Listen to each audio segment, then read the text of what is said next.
Hi beautiful people and welcome back to my channel. My name is Jimmy from mygraphic.design. Today in this video we will be looking at Bricksforge in combination with Bricks Builder and ACF. We will be using the Proform elements from Bricksforge, and in the form that we will be creating we will be using the main fields that you are very familiar with, but we will be adding some conditional logic to it and also some validation rules to it, such as the Regex expressions for example. Furthermore, we'll be having a look at the conditional wrapper, the calculation field, the live value field. We will be connected our form to a CPT, and last but not least, we will export everything as a PDF attached to an email, and this email can be sent directly to you or your clients. So I hope you enjoyed that video, and without further ado, I would say, let's dive in. Alright, so this is the form that we will be working with today. This is a quote form, so as you can see, we have a calculation section on the side right here. But before we focus on this, let me show you the first part of the form. So here we're going to fill our name, and you're going to see I'm going to make in purpose to put some numbers behind. And here, when I go to the next field, it will tell me only letters are allowed in this field. So this is, and here as well, this is due to a regex expression that I added into the validation rules. So we'll be going over this. But also, if you have only one letter, it will tell you please enter more than 2 characters. So we're going to fill in this. On my name, we're going to put that. Then we're going to put my email, and we're going to put project tutorial. All right. As you can see, once we filled in those fields, we have a new section appearing. And this is due to the conditional logic we added. So we will be also going over that. And we have here a new select option field. And when we select here, we can see we have different services. These services are actually a custom post type that I created up front. In this custom post type, this is the post title, and this is a number field that I added as a field group inside the CPT. All right, so we're going to choose for personal website. And as soon as we chose something in this one, we can see that the price is updated automatically right here. Here, you have 2 times the VAT. The first time it's using calculation field and a live value field, whereas this one is actually using the dynamic data tags from Bricksforge. So we will be going over the 2 different options later on, but let's go further with our form for now. Then we're going to add some extra pages and some blog additions. And here, as you can see, it updates automatically right there. We're going to fill in the data today, the place where it all happens. And before I click on that, I want to show you that button, because that button actually right now is written with fill in the entire form. And of course, we would have to click here in order to send the form. But as soon as we click here, the text is going to change to submit, but also the action is going to change. So now we can click it. Before that, it's not actionable. Okay, so let's click it and we send the form. Then this form is sent directly via email. And all this data are generated into a PDF, which is attached to the email that has been sent. You can send a confirmation email to you or to your clients, for example, after all. But this is basically how it works. So before going on to step 1, I wanted to show you the email I received. This is an email that hasn't been styled yet. And I'll be going into another video over the email designer, probably the part 2 of that video. But as you can see, we have the attached file. And in this file, we have, of course, the PDF that has been generated with the information that were filled in the form. And when we click on it, then we open it, and here we have, for example, Dear Jimmy. This is due to the informations we filled in the form. The project tutorial is also the name that we filled in the project name field. Here we have the date, the location, the read and approved, the name and the family name, and of course the subtotal, the total including the VAT. So I hope this shows you a better view of what you will be accomplishing today. And now it's time to go to step 1. Okay, so the step 1 is actually quite interesting, because we're going to be starting to use the conditional logic and also the validation rules, which make the form really interesting. As you can see right here, I already made the layout for the form. This video is not about design, but really about the form itself. So, for example, we'll be adding the field in those blocks, but you will see that the fields will be showing up side by side, which is not the default setting. If you want to add them side by side, you will have to set the block as a flex and put a gap, etc., etc. But I presume that you know about it already. All right, so we're going to first add a text element to our form. Here we go. And we're going to directly change the label to first name and first name for the label. We will leave the rest as it is. Required, yes. Autocomplete, what you can do, you can here click on name. And that means that if it's checked, you allow the browser to autocomplete the value. So that's quite handy. And this is where we're going to start playing with the validation rules. So you're going to click on validation. Here, add an item. And in this item, we're going to choose minimum characters. And the minimum character will be 2. In the validation message, we're going to put, please enter more than 2 characters. Okay. Then we're going to click on show the message below field, live validation, and show validation message. Then we're going to have our second one. And this time we're going to choose for custom regex. I'm going to click here to copy my expression. We're going to go here, paste it. And now you have the possibility to add some letters and some hyphens, but there is no other characters that will be allowed in this field. So no numbers, no question mark, no exclamation mark, etc., etc.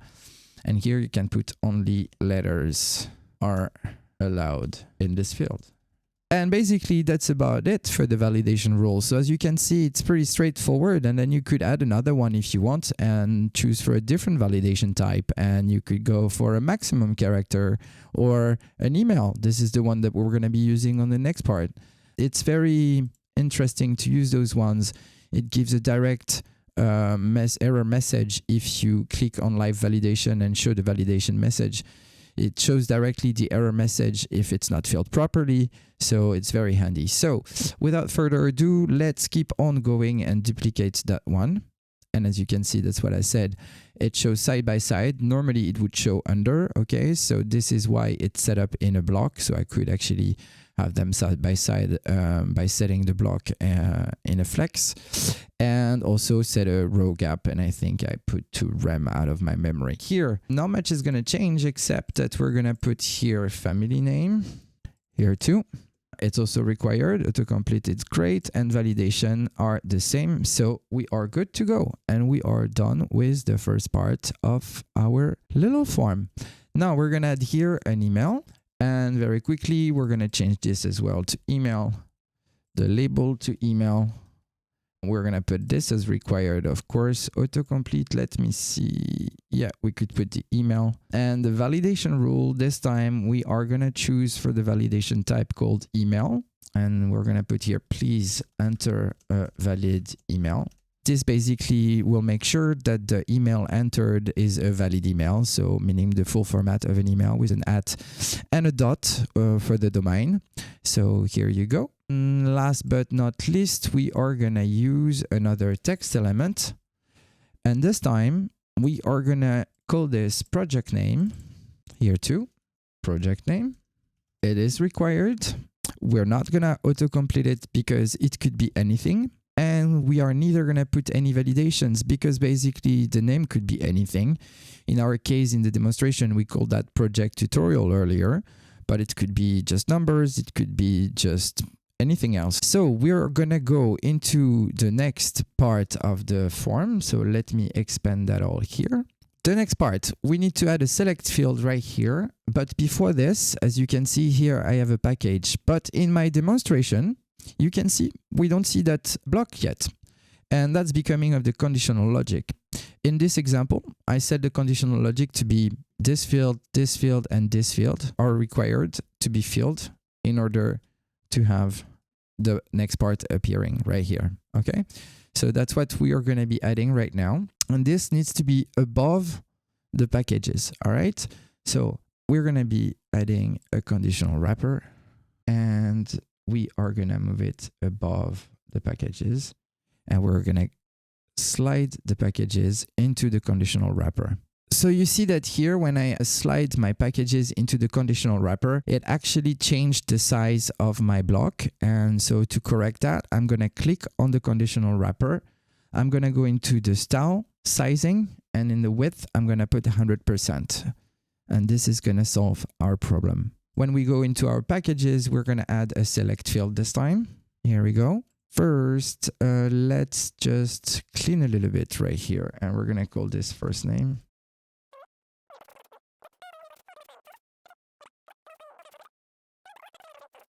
All right, so where are we now? Basically, what we need to do is that this field is connected to a CPT. This CPT, you can see it here. I created here. It's called services. And in this one, you have all my services listed. Okay. When I click into one, I added a field group. And in that field group, I added a number field called price. And this is where I can set the price for my services. Okay. So let's go back to our form. So in this label, first, I'm going to change the style of it because I prefer the modern style that is proposed here. Then I'm going to change this to base package. Same here. All right. We're going to put this as required. Then in the first option, we're going to put here select an option. Okay. And this is the select wrapper. And the select option, we're going to put select an option as a label. We're going to give him a value of 0 and a calculation value as well of 0. Next, we're going to add an option. Here we go. If it gets into that select thing, just move it out and then you'll be good to go. You will see it here appear. And this is the one that we are going to query. So let's use a query loop. Let's click here, choose post. Choose services here for me in that case, and ordered, it's going to be by metanumeric value and it's going to be called price, and I want them to be ascending. Okay. Next, I have to add the terms. In that case, I need to set up my best price, and this is the add-ons and the extras as well. Let's save that. When we go into the front end, you're going to see we do not see yet our CPT options, and that's because we haven't filled in yet the rest of the information, such as the label, the value, and the calculation. So here in the label, we're first going to choose for the post title, because this is the post title of my CPT, but we're going to go at the end, and we're going to add a hyphen, and we're going to choose another data, and that's going to be the price, right? And before the price, I will be adding a euro sign. Okay. In the value, we're going to choose, of course, for the price and as well for the calculation value. Okay. Let's see now what it looks like in the front end. Here we go. Boom.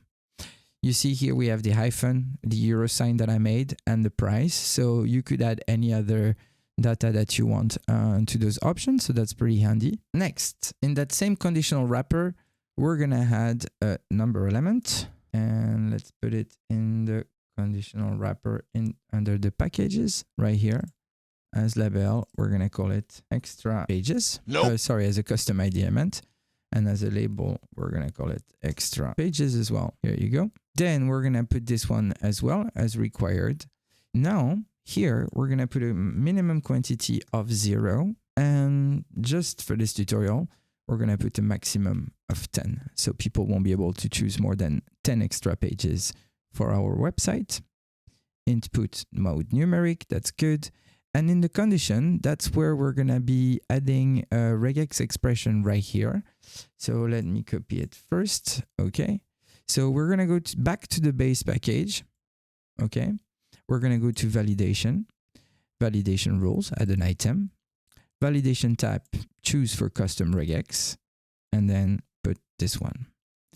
What means this validation is that this field needs to have a value of more than 0 in order to be valid. And why do I do this? It's because the select an option is 0 as a value. And basically, if we would not have that option, we would see the first service, which I don't like personally. And that's why I prefer to work that way with like a custom regex expression. So then at least I'm sure that to validate the form, they have to choose one of the options from the CPT. So here we have our regex expression, and here we're going to just put choose a package. So we've added now the validation rules here. That's good. Now we need to add the conditions, of course, for this one. So we're going to say add conditions, conditions. Default is the form field. When the form field base package is not equal to 0, we don't want you to show.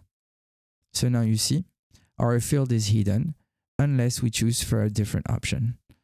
Here as well, we said it could not go more than 10 at 10, it blocks automatically. Great. Let's move on. Next, we have the checkboxes. Okay, so we're going to go into our conditional wrapper in the package still, and we're going to go and add the checkbox wrapper. Perfect. Just before we move on, let's put this as services. All right. Number, we're going to put this as extra pages. Perfect. The checkbox wrapper, we're going to put like add-ons. Okay. And those are going to be the add-ons. So we're going to put this as add-ons wrapper. Okay, let's go back into our add-ons wrapper and then change this to extra options here as well. Cool. We're going to put this as non-required, sorry, because the extra options are not required. Save it. And into the add-ons, we're going to go again into the query loop. Click here, post, services. Cool. But this time, we're going to include only the add-ons and exclude the base price and exclude the extra pages. Okay, let's save this. In the labels, we're going to put here post title with the price, like earlier. And the value is going to be the price. Same for this one. Let's save and see where we are. You can see they're all appearing here correctly. So I prefer to have them in line. So I'm going to go back to my wrapper. I'm going to put them horizontal. And I'm going to put a row gap of 2 rem. Sorry, here we go. And that should be better. Nope. Why didn't it take my columns? Sorry. Column gap. Here you go. That's better. Okay, same for this one. We're gonna set the same conditions as for the extra pages. Okay, it will just appear once this one is filled. So let's go back to our form. Let's go to our checkbox wrapper and set up some conditions. Add conditions, add an item, form field, and that's the base package is not equal to 0. Once again, you see the importance of changing the name of your custom IDs from your fields, because now without looking, you can know exactly which field you want to target there. It's easier in terms of workflow. So I would advise you to change your custom ID to what's matching your needs, of course. All right, let's go further. Now, before we go on, we're going to go into setting up the conditional logic of those fields for this full block to appear or not. We're going to go into our conditional wrapper, and in the condition, we're going to add condition, add an item, form field, first name is not empty. That's the first one. We're going to do the same for the second one. So we're going to just duplicate this one, change it to family name. We're going to add a third one. This one is going to be for email, is not empty. Great. We can duplicate that one again and change the email to project name is not empty. Here we have a date picker. So we're going to go into that block, choose date, click here, and we have it there. And for the custom ID, we're going to call it simply date here as well. Awesome. We're going to put it as required. And here, this is quite interesting. If you would work in a specific language, you could actually choose the language you want to appear in the calendar. So in my case, I'm just going to leave it as default, but you could change anything. I'm just going to display a different format as well, because I don't want the year, month, date, but I want the day, months here. So we're going to put it here like that. Awesome. And I also want to disable all the dates in the past. Boom. Last but not least, we have a text field. This is town, and we should put maybe location. Let's put location. Okay. And we call that then location as well for the ease of it. And then we will click on required, and we should be good to go. Here we go. And we are going to add a checkbox. So let's add with a checkbox wrapper. And this will be called read and approved. here, and we're gonna put a value of yes. Cool. And the checkbox wrapper that's here. Here we're gonna put approbation. Here we go. We don't per se need a label here. Boom. And we should be good. Let's see. Yes, it works. Okay. But we did another thing here with the address. We haven't put it in a conditional wrapper. So that's what we're gonna do now. Let's add our conditional wrapper. It's gonna show in the block. So we're gonna go put it outside the block, and we're gonna slide our block into there. Same as earlier, we're gonna go back into the style of the conditional wrapper, layout, sizing, and put that to 100%. Here we go. And now you can add the conditions as well there. So what we're gonna do, we're gonna add the exact same conditions as for the extra page and for the extra options. So we're gonna be back into, no, we're not gonna be back. We're still in our checkbox wrapper. We're gonna go there, go into condition, add conditions, add item, form field, base package, and this time is greater than 1. And now we're gonna start playing a bit with the calculation values. So in that block, we're gonna add a live value element. And when we click on it, we're gonna connect this one to base package. We're gonna put a fallback to 0. And as a prefix, we're gonna put this as base package, semicolon, and the euro sign. And we can save this. Then we're gonna add a calculation field. Click on it. We're gonna call this calculation extra pages. We're not gonna show it, so we don't need the label. Set empty to 0, that's good. Only remote, and we're gonna put this extra pages. So here, extra pages field. Perfect. Let's close that. And we're gonna multiply it by 150. Okay. Good.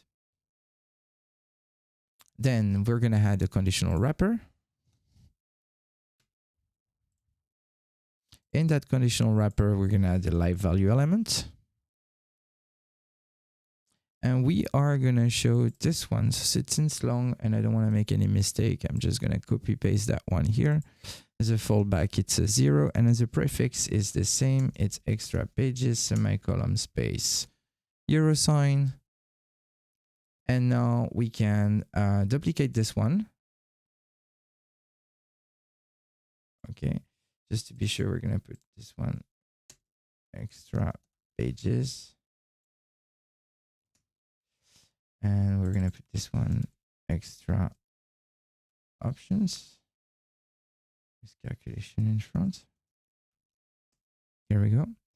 And we're going to do the same with this one and put it right under our calculation extra options. For this one, we are good to go. Let's set up the value for this. It is done. Let's just go now into the calculation for this one, and we're going to call this calculation extra options. We don't need this.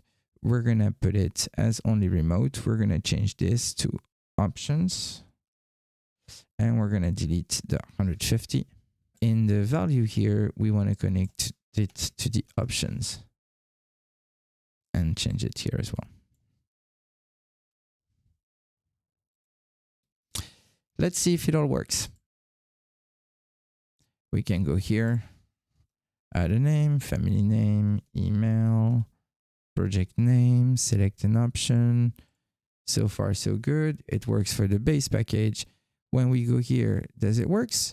Yes, 2 pages, multiply 150. That's 300, so we're good. And here, it adds up properly. Good, we're good to go.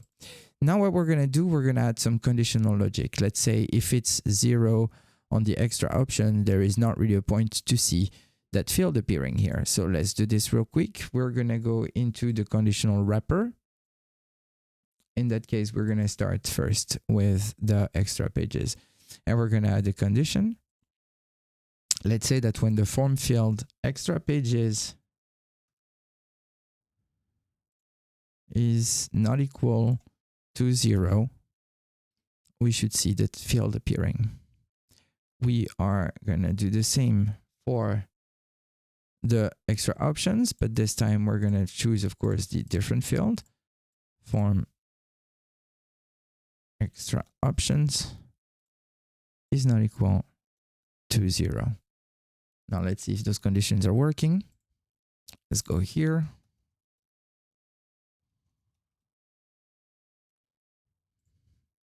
As you can see, they don't appear. This is working. This is also working. And this is also working. Awesome. We're on to the next part. The total. For the total, we're going to have a final calculation. So another calculation field.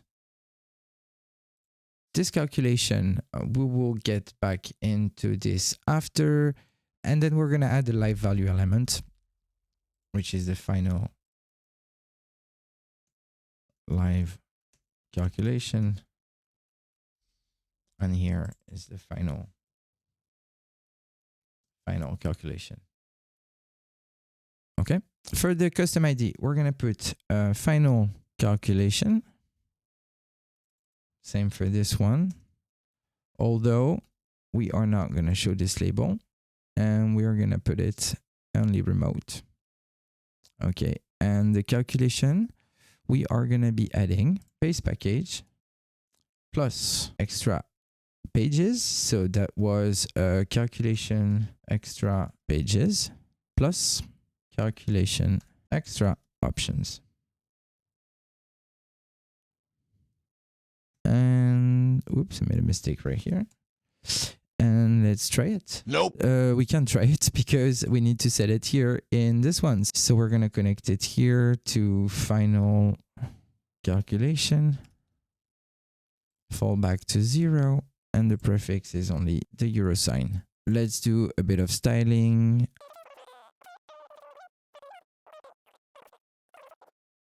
So let's see if it works. Yes. Cool. Let's see if it calculates properly. Good, with 150. And if we had 1,000, yes, it works perfectly. Cool. So we're going to add a conditional wrapper. In this conditional wrapper, we're going to add another calculation,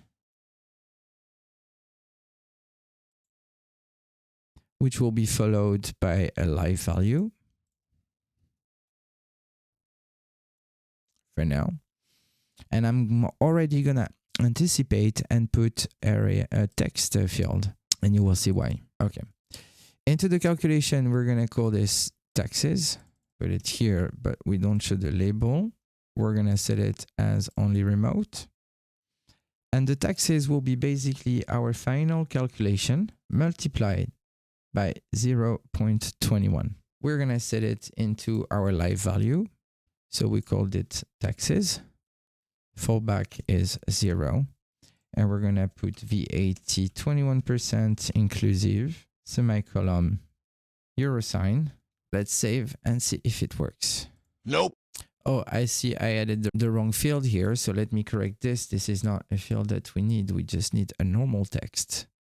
So let's go into a basic text.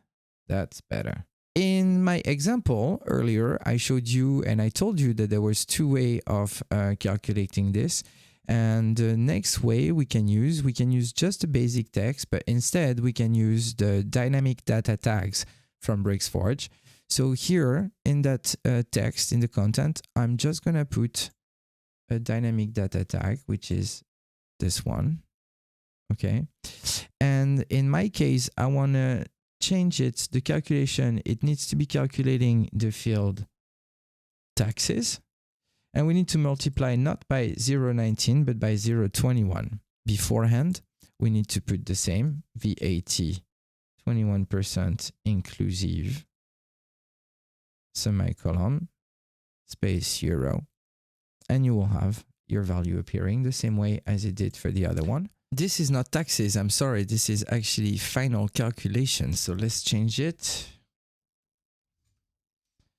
And it should be working as intended now. Let's check that real quick. We have here, boom, email, boom, select an option, up, and it works as intended. Perfect. So now we need to add the conditional logic to hide those. So let's go to the conditional wrapper, add condition here. And for this one, we're going to use the base package as a reference. And if this one is not equal to 0, I want those two fields from the VAT appearing. So let's see, they don't appear here.